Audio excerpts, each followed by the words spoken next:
Alors, les choses ne vont plus entre Elon Musk et Donald Trump. La bagarre, le feu, ce qui était ce qu'on appelait bromance se transforme très rapidement en hostilité. Qu'est-ce qui est arrivé? Regardez ces deux personnes, combien ils étaient très amicales. Et il y avait beaucoup de respect mutuel entre eux. I think Elon is a fantastic guy. Did a great job. Qu'est-ce qui s'est passé réellement? C'était quand même choquant et intéressant de voir un président de la République avoir une relation basée sur l'affinité avec une personne qui n'est pas directement embauchée par le gouvernement, n'est-ce pas? C'était une toute première pour beaucoup de personnes. Mais qu'est-ce qui s'est passé? Parce qu'ils s'entendent plus.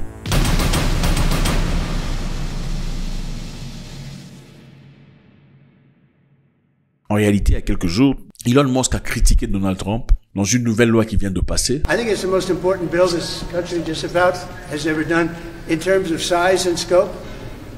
That's why we call it the great, big, beautiful deal. I mean, it really is. Il a à peu près dit que c'était une loi sorcellerie, une loi injuste, accusant directement Donald Trump et son groupe. Donald Trump, en retour, a traité Musk de malade, disant qu'il était complètement fou, il avait perdu la tête. Alors, qu'est-ce qui s'est vraiment passé? Je sais qu'il y a beaucoup de gens qui se posent des questions à savoir qu'est-ce qui s'est vraiment passé. C'est très profond, mais on va essayer de décortiquer, trouver des éléments essentiels pour mettre à votre portée les choses nécessaires. Alors, nous savons tous que Elon Musk était impliqué en tant qu'employé spécial du gouvernement à la tête du département d'efficacité gouvernementale, le DOGE. Ce département, évidemment, avait pour objectif de récupérer l'argent du gouvernement, ou en tout cas, s'assurer que plus jamais l'argent du gouvernement américain soit dépensé dans des projets qui ne soutiennent pas nécessairement la politique étrangère américaine. Cela y compris des sponsorships médicaux au Lesotho, en Afrique du Sud et dans beaucoup d'endroits dans le monde. Elon Musk faisait un travail excellent, ok?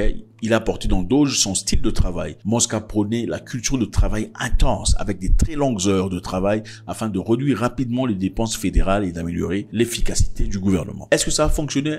Ah oui, ça fonctionnait parce que Donald Trump a beaucoup félicité son travail et Elon Musk, très rapidement, s'est attiré beaucoup d'ennemis. Alors, une chose très intéressante ici. Elon Musk a aussi exprimé son désir de rester au-delà de la période traditionnelle de 100 jours. C'est-à-dire quoi? Il était embauché comme employé spécial du gouvernement. Et ceux-là ne peuvent rester que pendant 100 jours. Finito. Mais lui, approché de 100 jours, exprimait son désir de rester pendant beaucoup plus longtemps que ça. Certainement, il a aimé, vous savez, tout ça, enfin, après tout. Mais malheureusement pour lui, la Maison-Blanche n'était pas tout à fait enthousiasmée de son désir. On parle ici de membres du cabinet de Donald Trump qui ne l'aimait pas tout à fait.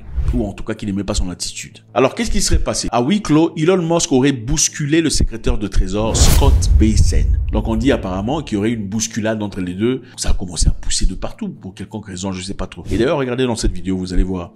Il a une marque au visage, écoutez-les. Mr. Musk, is your eye okay? What happened to your eye? I noticed there's a bruise there. Yeah, no, I was just horsing around with Lex, and I said, go ahead, punch me in the face, and he did. Turns out even a 5-year-old punching you in the face, actually. On lui a posé une question de savoir qu'est-ce qui s'était passé. Il dit, ah, c'est mon fils de 5 ans à qui j'ai demandé de me faire un coup au visage. Enfin, c'est quand même bizarre. Depuis quand un fils de 5 ans peut te faire un blue eye comme ça? Enfin, bref. Il a été rapporté que Elon Musk était dans une bagarre avec ce monsieur Scott Bessent. Et le monsieur apparemment lui a donné une droite. Il n'y a pas que Scott Bessent. Musk était aussi en tension avec le chef adjoint du personnel de la Maison-Blanche, Stephen Miller, le chef du cabinet adjoint de la Maison-Blanche. Donc Elon Musk, évidemment, vous savez, son ego est surdimensionné en tout cas, s'est pris la tête avec le membre du cabinet de Donald Trump. Donc ceux-là ne voulaient pas de lui. Et quand lui a exprimé son désir de rester travailler pour le gouvernement, dans DOGE, au-delà de son délai de 100 jours, les gens du cabinet ont exprimé leur désir qu'on ne fasse pas d'extension à son travail. Alors, l'une des choses importantes qui ont certainement dérangé Elon Musk ici, Trump a discrètement retiré la nomination de Jared Isaacman, l'un des plus proches alliés de Musk, à un poste de direction à la NASA. Donc ce monsieur que vous voyez ici, Jared Isaacman, c'est une personne évidemment très importante pour Musk. C'est un milliardaire en dollars, pas en français, enfin, non, en dollars américains. Le monsieur, évidemment, a mis Musk s'attendait à, c'est un très proche, Musk s'attendait à ce qu'il soit nominé à la direction de la NASA. Mais malheureusement, Trump a retiré sa nomination discrètement, sans le dire, et Musk était vraiment fâché. Alors, quand est-ce que la tension s'est aggravée? La tension s'est aggravée suite aux vives critiques de Musk à l'encontre du One Big Beautiful Bill. Ok, c'est un projet de loi très important pour Trump et ses amis que Elon Musk a brutalement critiqué. À quoi sert ce projet de loi? Le projet de loi sert à la réduction d'impôts des dépenses soutenues par Trump. Elon Musk a qualifié le projet de loi d'abomination répugnante. Voilà ce que Musk a dit. Imaginez-vous en tant que président de la République, vous présentez un projet de loi qu'une personne censée être votre proche nomme abomination répugnante. Incroyable. Alors, peu après cela, Donald Trump a dit qu'Elon Musk avait complètement perdu la tête, il était malade. Musk disait qu'il s'inquiétait que ce projet alourdirait la dette nationale à 2400 milliards de dollars. Donc, l'expression de Musk est que je m'inquiète pour le gouvernement, je m'inquiète pour le pays parce que votre projet de loi assombrira la nation. On va essayer de le décortiquer, les amis, ne vous en faites pas. On va essayer de comprendre qu'est-ce qu'il y a dans ce projet de loi. A pour objectif d'annuler l'aide que reçoivent les Américains. C'est une aide sociale de santé, c'est-à-dire ça s'appelle Medicare. Cette aide permet évidemment à ceux qui n'ont pas beaucoup d'argent, ceux qui sont pauvres, ceux qui sont vieux, ceux qui sont handicapés de partir à l'hôpital et de recevoir un traitement quelquefois gratuit, parfois payant mais à un prix acceptable. C'est donc ça, c'est pour la communauté, c'est pour les gens et tout le bazar. Donc Donald Trump veut complètement annuler ça. Alors, d'où vient cet argent? L'argent, évidemment, une grande partie vient des taxes américaines. Et ceux qui payent les taxes sont ceux qui, quelque part, sponsorisent, s'assurent que le pays a assez d'argent pour présenter de tels projets. La deuxième chose que Trump veut annuler à travers ce projet, il veut annuler les taxes pour les riches. Ok? Ce n'est pas pour tout le monde. Certaines personnes vont payer les taxes, mais ceux qui sont super riches ne paieront plus les taxes. Ou très peu. C'est-à-dire, en faisant cela, on donne, d'après eux, plus d'argent à ceux qui sont riches, ce qui leur permettrait de réinvestir. Ok? Et ce qui attirerait aussi les riches de partout dans le monde. Aux États-Unis d'Amérique, dans l'objectif de réinvestir. Malheureusement, ce système, pour beaucoup d'experts, créerait une très forte disparité entre les riches et les pauvres. Donc, la différence sera beaucoup trop grande. Ça va s'élargir. Les pauvres vont payer les taxes, les riches ne paieront rien. Enfin, les middle class vont payer les taxes. Donc, Trump et ses potes milliardaires ne paieront plus les taxes. La troisième chose qu'il veut suspendre, c'est un programme qu'on appelle SAPS ou Food Stamp. Le Food Stamp, c'est simplement un système où on donne aux Américains qui sont en difficulté accès à la nourriture. Comment on le fait? On transfère de l'argent dans une carte. À travers cette carte, tu peux partir au supermarché sélectif et t'acheter à manger. Ok? C'est évidemment un programme qui a été créé pour ceux qui n'ont pas beaucoup d'argent, ceux qui sont en difficulté, les vieillards et ceux qui sont handicapés. Donald Trump dit « Get ». Trump veut arrêter le programme fédéraux de logement. Les programmes fédéraux de logement sont simplement un programme de bons d'achat pour le choix du logement, c'est-à-dire de l'aide à des familles à très faible revenu, des personnes âgées et des personnes handicapées à accéder à des logements sur le marché privé. Ce qui se passerait, c'est quoi? En effet, le participant, donc la personne qui veut la maison, consacrerait 30% de son salaire pour payer les loyers, pendant que le gouvernement paye 70%. Ça fait partie de ces programmes. Trump a dit absolument pas. Ils n'ont qu'à dormir dehors. Un autre programme que Trump veut annuler à travers son projet de loi, les programmes fédéraux d'éducation. Il y a par exemple la bourse Pell. C'est un financement gratuit pour les études supérieures, non remboursables. Vous savez, aux États-Unis d'Amérique, les études coûtent très cher. Ça peut aller à hauteur de 100 000 $. Mais ici, on vous donne une opportunité d'aller au collège, d'aller étudier les études supérieures sans avoir à rembourser. Ça, c'est un premier programme. Évidemment, l'admissibilité, c'est pour les gens pauvres, en difficulté, les étudiants de premier cycle à faible revenu. Donc, ça aide le pauvre à pouvoir accéder à l'école aussi. Alors, on reçoit combien? On reçoit à peu près 7 000 $ par an dans ce programme. Trump dit non.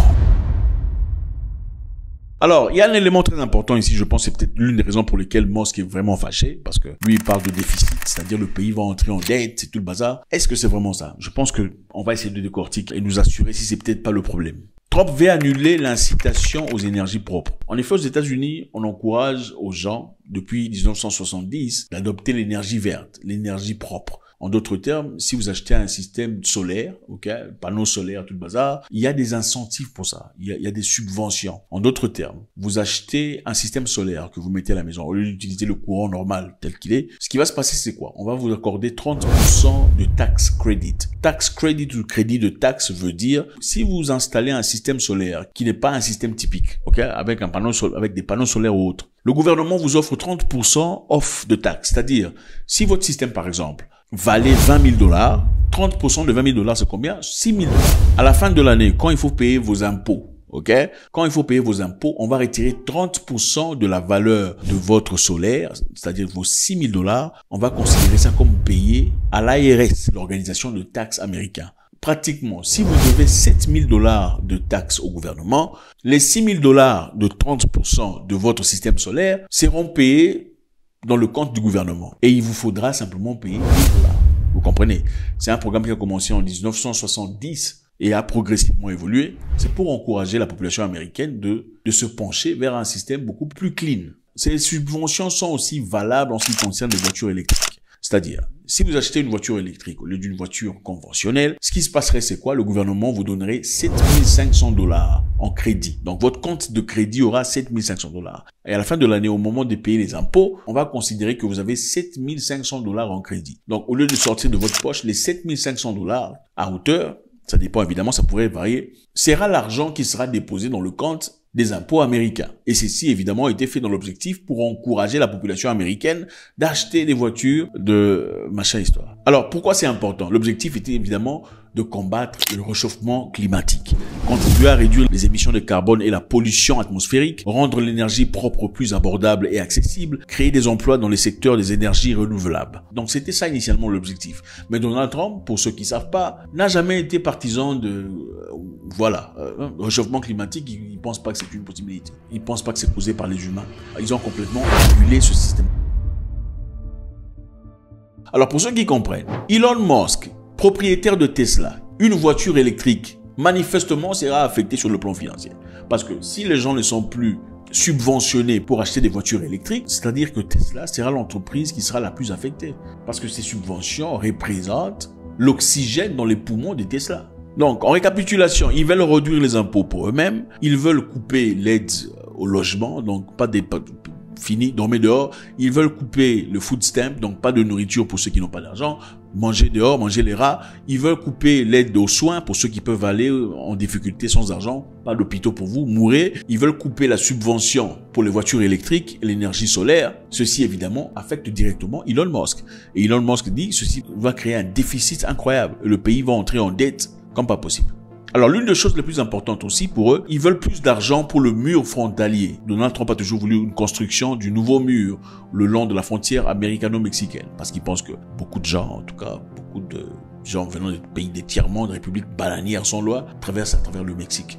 Alors, Trump ne veut pas que ces gens rentrent. Ce mur coûterait 46 milliards de $. Et pour eux, pour avoir de l'argent pour construire ce mur, il faut vous couper accès à la santé, vous couper accès au logement, vous couper accès à la nourriture, vous couper accès à toutes ces histoires. Donc, au lieu que eux dépensent l'argent en payant les taxes pour leur travail, ils préféraient que vous n'ayez plus accès à la santé, plus accès à la nourriture, plus accès à la maison, plus accès aux études qui sont sponsorisées. Alors, Elon Musk a dit publiquement que ce projet de loi creuserait le déficit budgétaire américain, avertissant qu'il pourrait porter le déficit annuel à 2500 milliards de $. Il a qualifié ce projet d'abomination répugnante. En bref, Elon Musk est mécontent car il considère que le projet de loi est fiscalement irresponsable et potentiellement préjudiciable à l'économie et à ses entreprises. Alors, qu'est-ce que Musk a dit? Musk a aussi dit la raison pour laquelle Trump n'a pas encore libéré les documents de Jeffrey Epstein, c'est parce que son nom figure dans la liste de ces gens. Il est temps de lâcher la grosse bombe.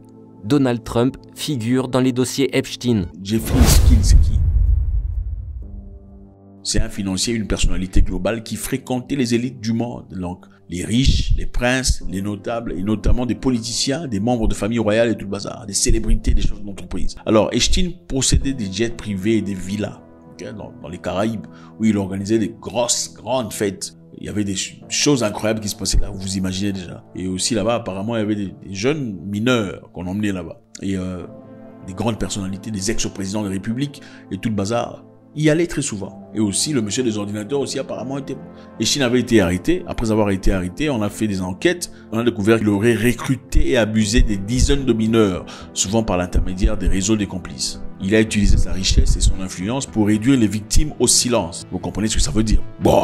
Après les enquêtes, on a découvert des carnets de contacts. Dans ce carnet, il y avait des adresses compilées par Epstein, liste des personnes associées au service de massage d'Epstein. Il y avait des preuves, des inventaires, des objets saisis lors des enquêtes, y compris des photographies et d'autres documents. Il paraît que le président là, américain qui est associé à la guerre, non, lui était associé à Haïti. Ils étaient tous là-bas. Donc c'est incroyable comme histoire. Epstein était arrêté, mais avant d'être jugé, il était mort. Les gens n'ont pas compris comment il est mort. On dit qu'il est mort de suicide. Mais beaucoup de gens, évidemment, disent il a beaucoup trop de connaissances. Voilà, il fallait l'éliminer, puisqu'il a été arrêté, parce que voilà, il y avait des princes, des rois, des politiciens qui partaient là-bas pour faire des choses complètement malades. Mais Trump, avant d'arriver au pouvoir, avait promis de publier les documents, ces documents qui sont entre les mains d'un juge de l'État. Et d'ailleurs, une partie de ces documents, c'est encore entre les mains du FBI. Le FBI refuse de donner ces documents. Pourquoi? Point d'interrogation. C'est-à-dire qu'il y a des choses vraiment compromettantes à l'intérieur.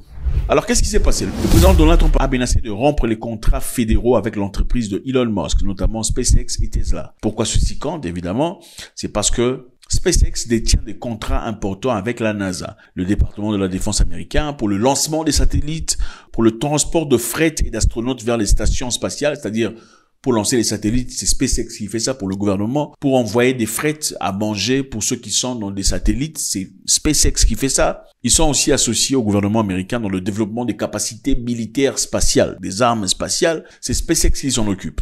Donc Trump a dit, si tu oses faire quoi que ce soit, on va annuler même ces contrats-là. Donc c'est un peu ça. En récapitulation, vous avez compris, on va annuler plusieurs histoires, y compris les intérêts de Musk et les intérêts de la population appauvrie américaine. Rappelez-vous que ceux qui bénéficient de food stamp, c'est-à-dire de la nourriture gratuite, des traitements gratuits à l'hôpital, des maisons et tout le bazar, pour la plupart sont des Noirs.